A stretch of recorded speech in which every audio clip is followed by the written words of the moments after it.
अपना संतान के सुख से वंचित है। अब बहनें संपर्क करें विंध्य क्षेत्र के विख्यात पहिल टेस्ट ट्यूब बेबी सेंटर से। महिला से संबंधित कोनो गंभीर समस्या के खातिर संपर्क करें प्रतिदिन पुराना तीर्थ मेमोरियल अस्पताल कुटेही रीवा। संपर्क कर सके थे 8821000416 पर या 0766235245 पर। डॉक्टर बीना मिश्रा, स्त्री रोग एवं बांझपन विशेषज्ञ से प्रथम आईवीएफ क्लिनिक, आईवीएफ में उच्च तकनीकी लेजर हैचिंग के उपयोग। हेलो,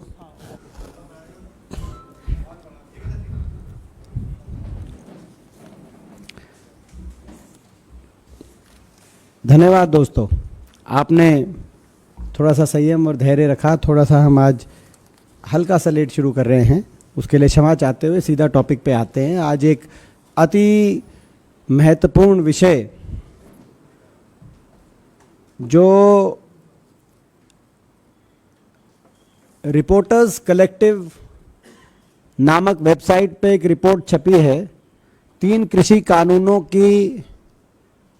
का जन्म कहाँ से हुआ, उस संदर्भ में काफ़ी डिटेल्ड रिपोर्ट 2 भाग में रिपोर्टर्स कलेक्टिव में ये रिपोर्ट आई है।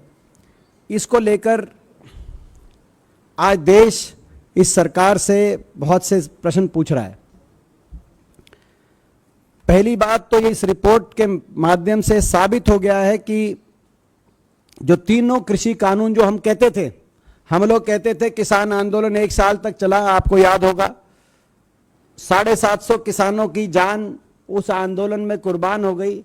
जो इन धरनों से जो शव वापस गए अपने अपने गांव में, कोविड भी था, ठंड भी थी, इन परिस्थितियों में 750 किसान इन धरनों से उनके शव वापस लौटे। ऐसी परिस्थिति में लगातार किसान आंदोलन जब चल रहा था, हम कहते थे ये कृषि कानून जो आए हैं 3, ये किसान के हक के नहीं है, ये कहीं ना कहीं धनाढ्य लोगों को लाभ देने के लिए सरकार लेके आई। लेकिन सरकार के लोग इसके फायदे गिनवाते थे। लेकिन ये जो रिपोर्ट आई है अब रिपोर्टर्स कलेक्टिव में, उससे साबित हो गया है कि जो हम कहते थे वो सही है। ये जो कृषि कानून आए, ये देश के कुछ चंद धनाढ्य लोगों को लाभ देने के लिए सरकार लेके आई। उनकी लॉबिंग से, उनके इशारे से समझिए, ये सरकार ने बिना किसानों से कंसल्ट किए, बिना किसी भी कृषि क्षेत्र से जुड़े हुए विशेषज्ञ से सलाह मशवरा किए सरकार लेके आई। मैं पहले क्रोनोलॉजी में जाना चाहता हूं, किस तरीके से ये सब हुआ।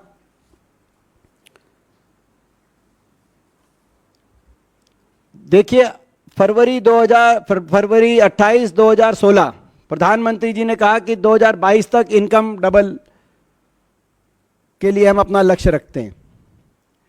जैसे ही ये हुआ, उसके बाद अप्रैल 2016 में अशोक डलवई जी के अध्यक्षता में कमेटी सेटअप की गई सरकार के माध्यम से। ये भारत सरकार की कमेटी थी, इसमें कई मंत्रालयों से जुड़े हुए प्रतिनिधि शामिल थे। ऑफिशियल कमेटी थी जो इस संदर्भ में काम करा, जिस कमेटी ने, और अंततः उस कमेटी ने 3000 पेज की रिपोर्ट सरकार को सौंपी भी, जिसमें कई अच्छे सुझाव भी इस कमेटी के हैं। लेकिन जब ये कमेटी कार्य कर रही थी, उसी दौरान एक शरद मराठे नामक एक व्यक्ति ने नीति आयोग के वाइस चेयरमैन राजीव कुमार जी को एक पत्र लिखा, और उस पत्र में लिखा कि डबलिंग इनकम के लिए मैं एक मॉडल प्रपोज करना चाहता हूं देश में, और इस मॉडल में 3 कंपनियां बने। एक कंपनी बने फार्म मैनेजमेंट कंपनी, जिसमें 500 से 1000 एकड़ तक की जमीन हो और जिसमें जितने भी फार्मर से वो जमीन ली जाए उनको 51% इनका जो है पार्टनर बना दिया जाए, बाकी बड़े उद्योगपति। दूसरी कंपनी बने जो कि प्रोसेसिंग एंड पैकेजिंग कंपनी, उसमें किसान का कोई लेना देना नहीं। और तीसरी मार्केटिंग कंपनी, उसमें किसान का लेना देना नहीं। वो 3 कंपनियां बने जो बड़े धन्याढ्य बनाए।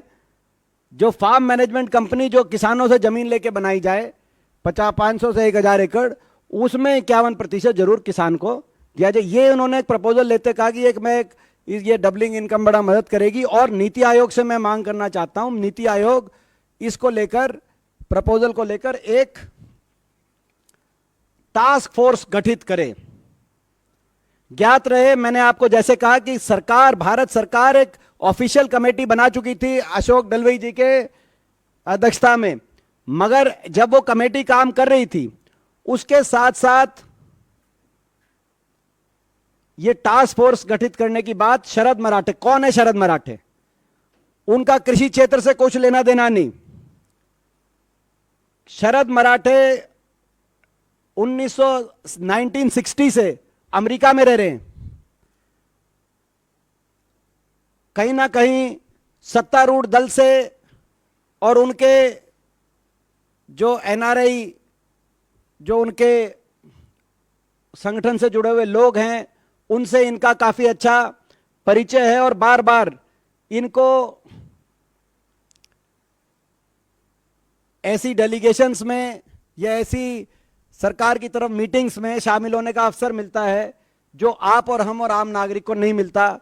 जैसे कि 2019 में वो princess of Spain, chairman NABARD के साथ प्रिंसेस ऑफ स्पेन से वो मिले।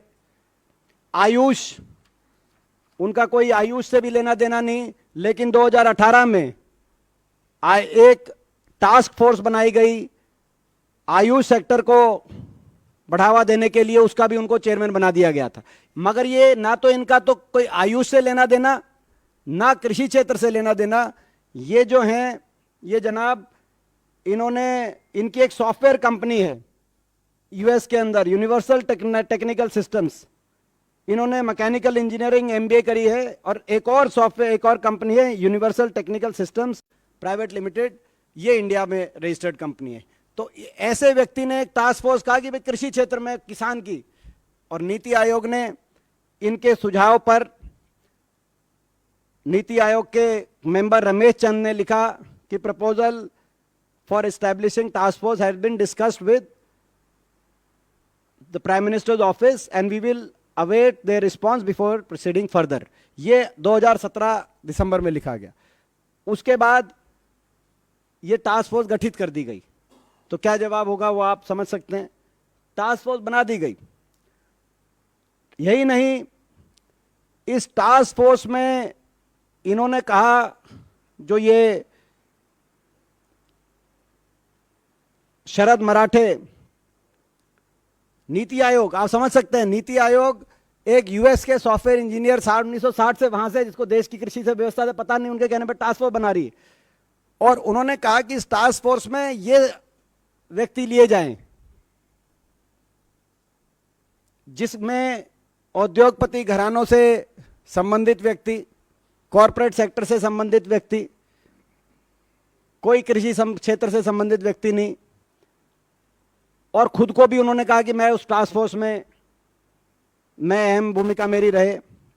उन्होंने 1-2 की और उस टास्क फोर्स के अंदर एक कोई विनय चौटाई वाले जी हैं, जो कि भाजपा के ओवरसीज के कई प्रोग्राम्स आयोजन वगैरह करते हैं, उनका उन्होंने नाम सुझाया।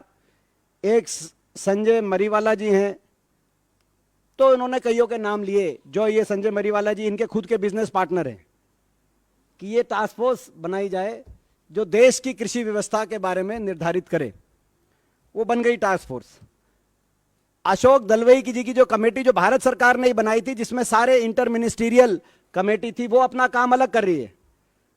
उस जो कि डबलिंग फार्मर इनकम और इनकम बढ़ाने के लिए उसको टास्क दिया गया था। जब उसने 14 वॉल्यूम के अंदर 3000 पेज की रिपोर्ट दी, जब उसने अपनी 13वीं वॉल्यूम सबमिट करी, यानी कि उस रिपोर्ट की तरफ कोई उसको अनसुनाद किया जा रहा है, अनदेखा किया जा रहा है, तब इस दौरान ये टास्क फोर्स ने अपना काम पूरी तेजी से शुरू कर दिया। और इस टास्क फोर्स ने किससे कंसल्ट किया? टास्क फोर्स के कौन कौन ऐसे लोग थे जिनसे टास्क फोर्स ने कंसल्टेशन करी? टास्क फोर्स ने the task force consulted handpick big corporates such as Adani group, Patanjali Ayurveda, Mahindra group and Big Basket. इन ऐसे बड़े कॉरपोरेट घरानों से पूछा गया कि क्या होना चाहिए। जाहिर है इन्होंने अपने अपने नजरिए से सारी बात रखी और अंततः आपने देखा कि कोविड के दौरान बिना संसद में बहस किए 3 कृषि कानून आ गए। मैं एक उदाहरण देना चाहता हूं, छोटा सा उदाहरण, क्योंकि 3 कानूनों में ज्यादा डिटेल में नहीं जाऊंगा, लेकिन एक उदाहरण, अशोक दलवई जी की जो कमेटी सरकार द्वारा इंटर मिनिस्ट्रियल कमेटी थी, और एक और इत्तेफाक देखिए, इस टास्क फोर्स को भी के भी चेयरमैन अशोक दलवई जी को बनाया सरकार ने। नीति आयोग की जो शरद मराठे जी की टास्क फोर्स है, तो अशोक दलवई जी दोनों ही टास्क फोर्स के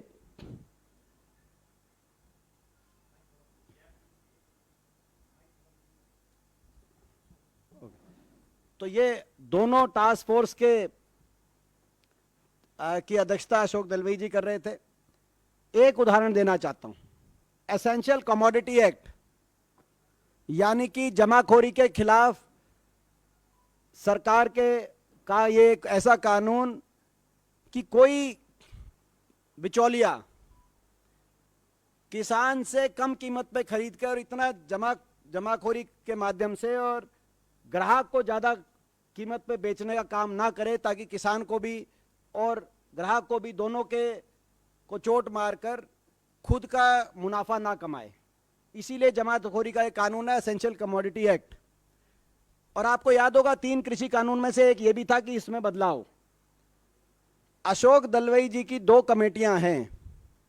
एक कमेटी जो दूसरी इंटर मिनिस्ट्रियल कमेटी है, उसमें एक सुझाव ये है कि ये प्राइवेट सेक्टर को बढ़ावा देने के लिए एसेंशियल कमोडिटी एक्ट में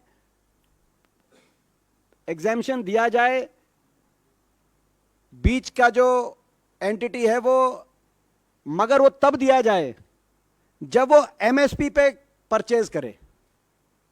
एमएसपी पे अगर खरीदती है तो बीच में वो रख सकती है, बीच की एंटिटी। मगर टास्क फोर्स के आगे अदानी समूह ने कहा, और अदानी समूह जैसे बाकी जो मैंने आपको नाम लिए, उन्होंने कहा कि ये ठीक है, बीच की एंटिटी को इजाजत दी जाए जमाखोरी करने की, असीमित और अनियंत्रित इजाजत दी जाए, और एमएसपी पे खरीद करने की कोई कंडीशन ना हो, और यही मान लिया गया। कानून जब आया तो उसमें जो अशोक दलवई जी की भारत सरकार द्वारा जो इंटर मिनिस्ट्रियल कमेटी थी, उसकी सिफारिश को ना मानकर ये थी जिसमें इनकी जो टास्क फोर्स थी, शरद मराठे जी की टास्क फोर्स, उसकी कंडीशन मान ली गई कि कोई एमएसपी पे खरीदने की अनिवार्यता नहीं है। ये दलवई जी की जो टास्क फोर्स है इंटर मिनिस्ट्रियल, उसकी रिपोर्ट सार्वजनिक पब्लिक डोमेन में अभी तक ये जो नीति आयोग द्वारा जो ये इसकी रिपोर्ट पब्लिक डोमेन में नहीं है, लेकिन किस समूह ने क्या कहा, महिंद्रा ग्रुप ने क्या कहा उसमें सुझाव, अदानी समूह ने क्या कहा, पतंजलि समूह ने क्या कहा, वो सारा पब्लिक डोमेन में है। तो आज ये साबित हो गया है, जैसे मैंने कहा, इस रिपोर्ट के आने के बाद, कि ये तीनों कृषि कानून किसान को लाभ देने के लिए नहीं, धनाढ्य लोगों को लाभ देने के लिए बनाए गए थे। किसान ये कहता रहा, हम लोग ये कहते रहे, आज ये साबित हो गया है। केंद्र सरकार को अपने ड्राफ्ट, इस बिल के द्वारा अपने ड्राफ्ट पे इतना भरोसा था कि कोविड के दौरान बिना चर्चा करे संसद में उन्होंने ये ऑर्डिनेंस ये लेके आ गए कोरोना काल में, जबकि किसान संगठन की कोई ये मांग नहीं थी। पूरे देश में कोई किसान मांग नहीं कर रहा था, तभी किसानों को शक हो गया था। हमारा देश का किसान भोला जरूर है लेकिन समझदार भी है। ये जय जवान जय किसान का देश था और है और रहेगा, लेकिन भाजपा ना जवान की है ना किसान की है, भाजपा केवल धनवान की है, यह भी साबित हो गया है। और सरकार ये कहती थी कि किसानों को हम इनके लाभ समझाने में सफल नहीं हो पा रहे 3 कानूनों के, लेकिन सच्चाई ये निकली कि किसान ये समझ गया कि इन बिलों के पीछे हकीकत क्या है। ये बड़े उद्योगपति धनाढ्यों को फायदा पहुंचाने के लिए और किसान को नुकसान पहुंचाने की नीयत से लाए गए हैं। किसानों को इन 3 बिलों के फायदे ना समझा पा रही भाजपा, बार बार कह रही थी हम नहीं समझा पा रहे। प्रधानमंत्री जी सबको फील्ड में भेजने की कह रहे थे समझाओ, लेकिन हकीकत यह है कि किसान ये समझ गए कि इन 3 कानूनों के आने से कितना भयंकर नुकसान किसान का होगा। इस बात की तकलीफ बीजेपी को है।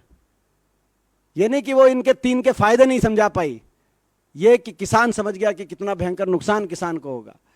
और इसीलिए हम मांग करते हैं सरकार से, प्रेस रिलीज में बाकी डिटेल हैं, कि जब दलवई, हमारी 4 मांगे हैं, जब दलवई कमेटी की 3000 पेज की रिपोर्ट मौजूद थी तो नियमों को दरकिनार कर भाजपा ने गैर विशेषज्ञ एनआरआई उद्योगपति की बात क्यों सुनी? हाई लेवल टास्क फोर्स क्यों गठित किया गया नीति आयोग द्वारा?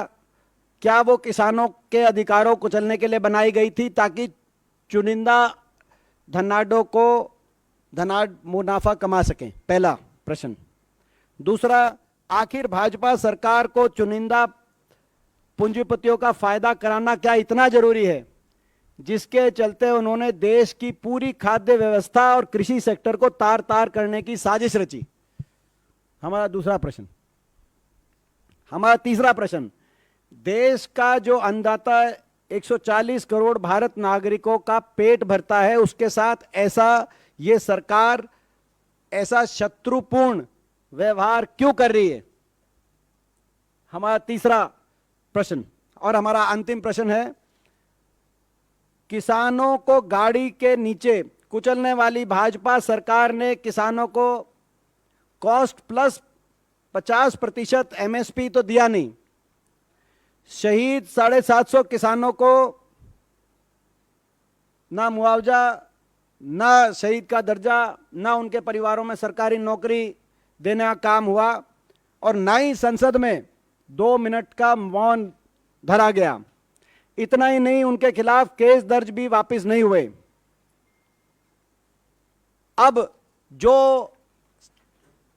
आंदोलन खत्म कराते वक्त सरकार ने जो मांगे मानी थी, एमएसपी कमेटी का गठन करना, समय निर्धारित तरीके से एमएसपी को लीगल गारंटी देने का को क्रियान्वित करना, और ये केस मुकदमे वापस लेना, इन सभी समझौते के जो फैसले हुए थे इनको पूरा करने की टाइमलाइन कब तक है? ये हमारा चौथा और अंतिम प्रश्न। ये 4 प्रश्न आज हम सवाल सरकार से पूछते हैं। बाकी आपके कोई प्रश्न होंगे तो उनको हम लेते हैं।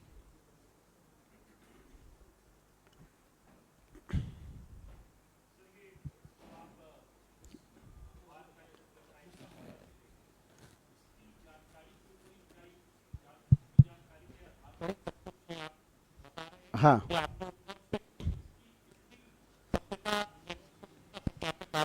देखिए, मैंने जैसे कहा कि हम ये जो आज की जो ये विषय है, इसमें या तो जो चीज़ें पब्लिक डोमेन में अवेलेबल हैं, जैसे अशोक दलवई कमेटी की रिपोर्ट, जो इंटर मिनिस्ट्रियल कमेटी की रिपोर्ट, या जो इस रिपोर्ट में आया है, जो 2 भाग की रिपोर्ट, जो रिपोर्टर्स कलेक्टिव की मैंने रिपोर्ट किया, इसके भी आधार पे, मगर इसमें इसके साथ साथ ये कुछ जो लेटर्स हैं, वो लेटर्स भी इन्होंने इस रिपोर्ट में सार्वजनिक किए हैं। जैसे कि जब उन्होंने चिट्ठी लिखी अक्टूबर 17 में, शरद मराठे जी ने जो चिट्ठी लिखी वाइस चेयरमैन नीति आयोग राजीव कुमार को, अपना ये विजन किस तरीके से किया जाए, हिंदुस्तान के कृषि क्षेत्र को कैसे बदल दिया जाए, ये जो चिट्ठी लिखी, ये चिट्ठी सार्वजनिक है, उन्होंने सार्वजनिक करी है। तो इसमें से कई तथ्य उन्होंने सार्वजनिक किए। फिर उन्होंने नीति आयोग को मार्च 8 2018 में, जनवरी 2018 में, मंडे 8 तारीख जनवरी 2018 में उन्होंने ईमेल लिखी दोबारा से नीति आयोग वाइस चेयरमैन राजीव जी को कि भाई मुझे ऑफिस दिया जाए, मुझे मेरे ट्रैवल एक्सपेंस कवर किए जाएं, मेरे को मतलब सारी एमिनिटीज़ दी जाए। उन्होंने 5-7 एमिनिटीज़ इसमें तो ये लिखी, ये ईमेल भी इस रिपोर्ट के अंदर सार्वजनिक। तो इन्होंने जो ये रिपोर्ट आई है, उस रिपोर्ट में कई बातें जो भी इनके ऑथर हैं उन्होंने रखा है। तो ये एक हमारा एक सोर्स ये है, और दूसरा जो पब्लिक डोमेन में जानकारी। देखिए, मैंने आपको बताया कि हम हमारे पास 2 चीज़ें हैं। एक तो ये जो रिपोर्ट है, हम इस रिपोर्ट को कोट कर रहे हैं। जांच हमारी मांग है और इस पे जांच होनी चाहिए। ये जो हमारे सवाल हैं, आपने 4 सवाल शायद पूछे नहीं, ये जो आपने हमारे 4 सवाल हमने किए कि जो सारी बात आई है, इस पे इसका सारा सच देश के सामने आए, ये हमारी मांग है। इसकी एक एक बात की पुष्टि करना, इसकी सत्यता को स्वीकारना या इस पे कोई प्रश्न लगाना, ये सरकार का कार्य है। मगर एक इतना बड़ा खुलासा देश के सामने आया है, जो इतना बड़ा कोई खुलासा है, तो हम उस खुलासे के आधार पर सरकार से अपने सवाल पूछ रहे हैं। जी, साल भर से ऊपर हो गया ये कृषि कानून वापस हुए।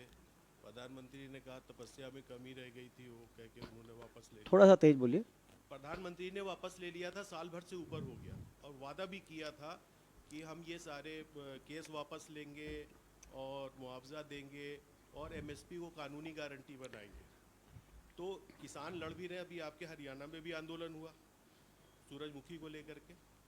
सवाल ये है कि आपकी पार्टी कांग्रेस और इंडिया अलायंस एमएसपी की कानूनी गारंटी को लेकर के क्या सरकार के किसी अनाउंसमेंट का इंतजार करेंगे या कुछ आगे बढ़ेंगे? उस पे आपकी क्या योजना है? देखिए, कांग्रेस पार्टी का इसमें स्पष्ट स्टैंड है। उदयपुर डिक्लेरेशन में हुड्डा कमेटी द्वारा, कृषि संबंधित कमेटी द्वारा हमारे उदयपुर डिक्लेरेशन में की बात हो, या हमारे एआईसीसी सेशन रायपुर में जो रेजोल्यूशन अडॉप्ट किया गया, उस रेजोल्यूशन में हुड्डा जी के नेतृत्व में जो कमेटी बनी कांग्रेस की कृषि संबंधित, उसमें ये जो रेजोल्यूशन दिया गया, उसमें स्पष्ट रूप से मैं आपको इस बारे में बताता हूं जो आपने कहा। Indian national Congress resolves that MSP should be a legal enforceable rights of the farmer, purchase of agriculture produce below MSP be made punishable offense. MSP should be calculated on the basis of C2 cost plus 50% profit as suggested by Swaminathan Commission and subsequently recommended in report of the groups of chief ministers headed by then CM of Haryana Shri Bhupendra Singh Hooda in 2010. ये हमारा कांग्रेस का resolution AICC में, AICC resolution Raipur में हमने ये resolution adopt किया. उदयपुर के अंदर हमने इसको अडॉप्ट किया. ये हमारा ऑफिशियल प्लान है. जहाँ तक इंडिया के अलायंस की बात है, वो अगर कोई जब जॉइंट की बात आएगी उस समय विचार विमर्श करके, लेकिन कांग्रेस स्पष्ट है इस विषय पे. कांग्रेस का स्पष्ट स्टैंड है. देश के किसान के सामने अपना स्टैंड हमने रायपुर में रख दिया था. ये रेजोल्यूशन हमने किया है.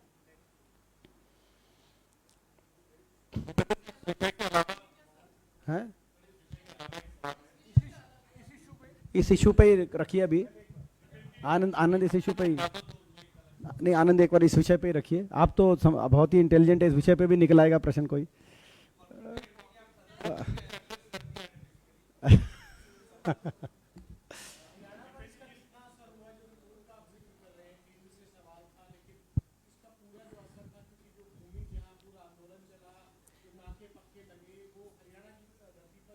देखिए, इसमें बार बार जो ये रिपोर्ट आई है और ये जो इसमें बार बार एक चीज कही गई है, जो कि जिस बात का शक देश के किसान को तभी था. देखिए, अब मैं एक पढ़ता हूं, एक दो लाइन आप समझिए. Marathe claimed here radical new practical solution that the government should test and rapidly scale up, stitch together land lease from farmers, make big marketing company with government help and create companies for processing and farming. Basically ये stitch together है, ये जो idea है 500,000 एकड़ किसान से, और किसान को अपनी जमीन पे एक शेयर होल्डर बना ले, जो जिसका वो ओनर है, 100% ओनर है, पुश्तैनी ओनर है, पीढ़ी दर पीढ़ी ओनर है. तो ये किसान को पहले ही शक हो गया था कि ना सिर्फ ये धनाढ्य कुछ घरानों को कृषि व्यवस्था से लाभ देने के लिए ये 3 कानून लाए गए हैं, लेकिन अगली नजर उनकी जमीन पे भी है. आज ये साबित हो गई. अगर ये सरकार इस बात को डिनाई नहीं कर रही कि ये जो टास्क फोर्स बनी नीति आयोग में, सरकार बताए ये टास्क फोर्स बनी कि नहीं बनी, और अगर बनी तो इस टास्क फोर्स के आधार पर सरकार ने ये जो उद्योगपति घराने थे इनसे सुझाव लिए. किसी कृषि विशेषज्ञ को इस टास्क फोर्स में बिठाया नहीं, किसी किसान को इस टास्क फोर्स में बिठाया नहीं. उनसे सुझाव लेकर और 3 कानून ऐसे बना दिए. देश की कृषि व्यवस्था को कुछ लोगों के हाथ में सौंपने की तैयारी की गई. तो ये मैं समझता हूं किसानों के जो सारे शक थे वो आज साबित हो गए. जैसे मैंने कहा, जय जवान जय किसान का देश, जय जवान जय किसान का देश रहेगा. लेकिन भाजपा ने साबित कर दिया कि भाजपा ना किसान की ना जवान की, भाजपा केवल धनवान की. दीपेंद्र जी, आप कह रहे हैं कि भारतीय जनता पार्टी किसानों की और जवानों की नहीं है. कांग्रेस वर्किंग कमेटी की सूची जारी की गई है, आपको मौका मिला है, नौजवानों को मौका मिला है. आप कितना संतुष्ट हैं जिस तरीके से युवाओं को मौका इस पूरी सूची में मिला है? हम स्वागत करते हैं. कांग्रेस वर्किंग कमेटी जो आई है, मैं समझता हूं कि उसमें हर प्रकार का संतुलन दिखाई दे रहा है.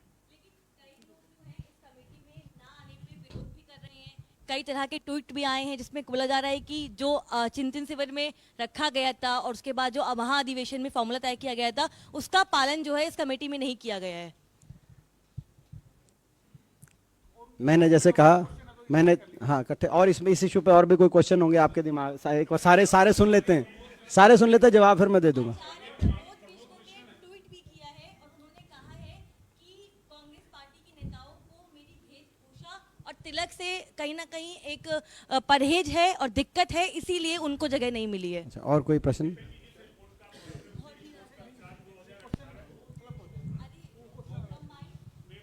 इसी से विषय से था. दीपेंद्र जी, जिस रिपोर्ट का आप हवाला दे, उस रिपोर्ट के अनुसार 2018 में शरद मराठे को आयुष मंत्रालय की टास्क फोर्स में भी अध्यक्ष बनाया गया था. उनके एक मित्र हैं संजय मरीवाल, हाँ. उन्हें भी, जो न्यूट्री और खाद्य व्यवसायी हैं, हाँ. उन्हें भी केंद्र सरकार की एक टास्क फोर्स का अध्यक्ष बनाया गया था. तो इन पे क्या कहेंगे? ये बिल्कुल सही है, और वो उनके मित्र ही नहीं है.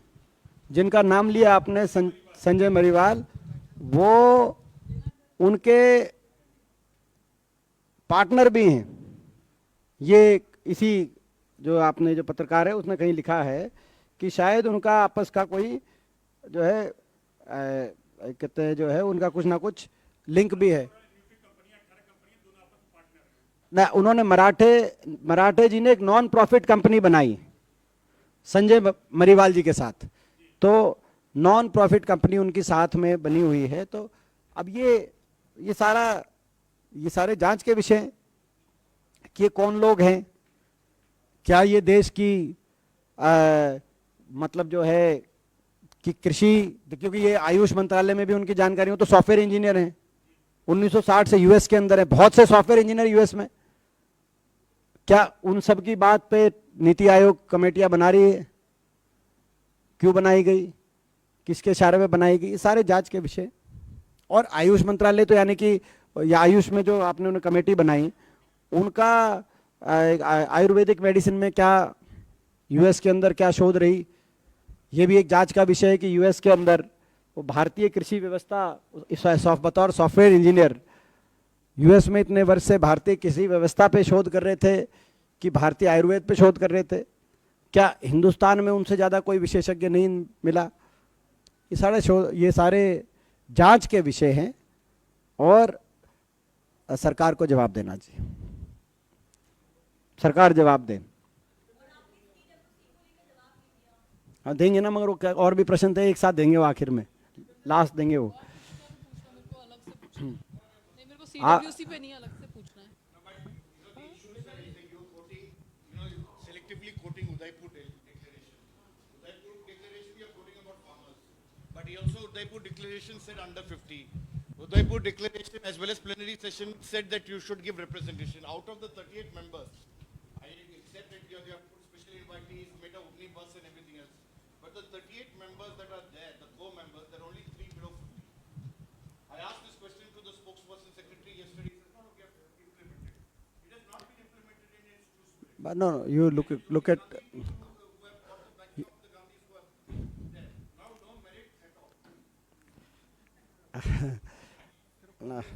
नहीं, आप जो है आपने कहा नो मेरिट एट ऑल।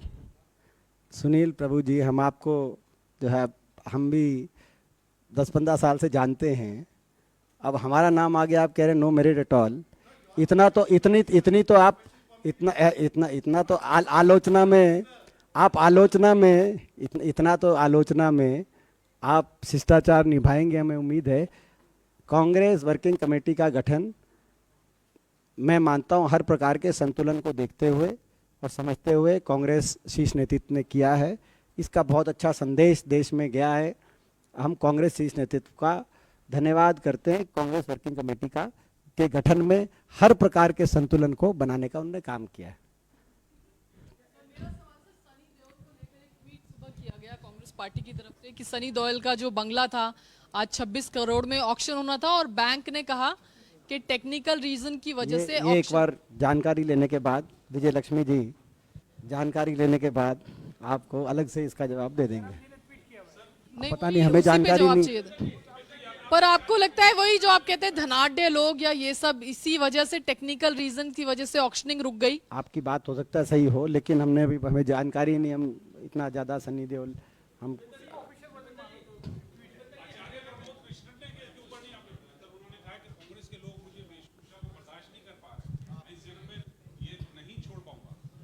नहीं, वो उनसे हम बात करेंगे। तो कांग्रेस जो है आचार्य जी से हम बात करेंगे। हाँ, आपका क्या आई फ्लू हो गया क्या प्रदीप? नहीं, हरियाणा आपका आई फ्लू हो गया क्या? नहीं ठीक है। नहीं आई फ्लू लग रहा हूँ। ठीक है लगा रखा है। ये इनको माइक जो दिया है उस माइक को बाकी आप यूज मत करें। इनको आई फ्लू हो गया लगता है। अच्छा, मैं ये कह रहा हूँ, सवाल ये है दीपेंद्र जी, आपके राज्य में एलविस यादव का बहुत अभिनंदन हो रहा है, मुख्यमंत्री जगह जगह उनका अभिनंदन कर रहे हैं, और जो उन्होंने बिग बॉस OTT प्लेटफॉर्म पे जीत हासिल की उसके बाद बड़ी चर्चाएं हैं आपके राज्य में। तो अच्छी बात है, तो आप खबर बता रहे हो, प्रश्न तो पूछ ही नहीं रहे। नहीं, आप भी अभिनंदन करेंगे थैंक क्या यू अपने मंच पर? Thank you very much.